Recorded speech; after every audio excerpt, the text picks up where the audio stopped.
This week in post, split tones are cool, and I'm going to show you why.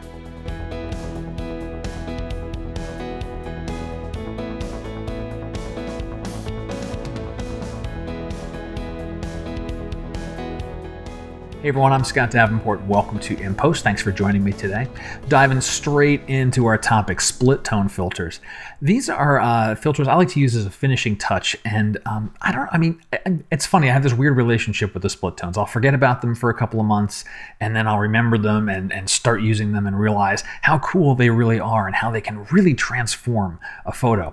So I want to show you this shot. This is one that I took during the footage, the outing I showed you earlier in the week at this Engetsuo, this natural arched island here. And I've done a variety of things. I've done the basic processing, really reined in, all of the tones. Let me hit the backslash key. You can see this was really, really underexposed. Brought up those shadows so I can see things. Really went in a kind of a light and airy type approach. And this is like a 3 or 4 panel pano, which is why the shape of the photo is more elongated here. But all these things done, let's just take a quick peek around here. Nothing with the tone curve. Bit of work in HSL, really kind of shift things away from the blue-green and go more toward the yellowish sunset type thing. But those are mainly it. It's that kind of stuff. And I don't know if I had any, got a few of these filters here. So tiny bit of adding a tint. I did a couple of pieces of tint work here. You can see this one too, adding a little bit of a magenta tint to various parts of the scene. This guy here was more for warming up this side, so a little bit of temperature work there. So not a lot, keeping this very, very soft and airy. But now watch what happens when we turn on the split tone filter. One more filter, and it's a completely different photo.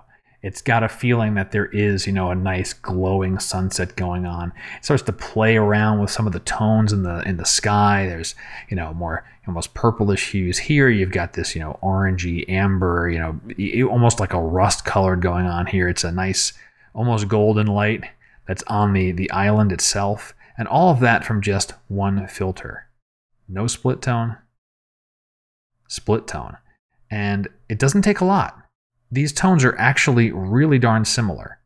It's this kind of golden brown color, low saturation. I tend to do very low saturations on the split tones, and then just playing with the balance. And for that, it's a matter of the scene. Do you have more shadows? Do you have less shadows? How do you want those colors to play around?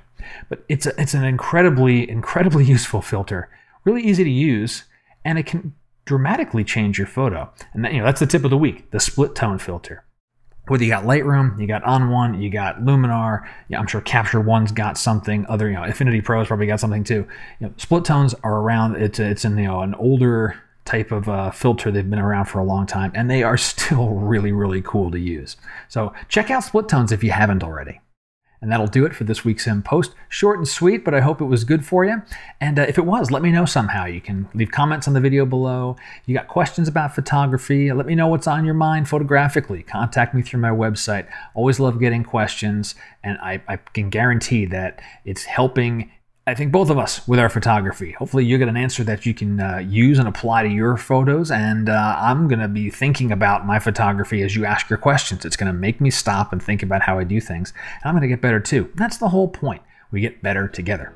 Well, until next time, my name's Scott Davenport, and happy shooting.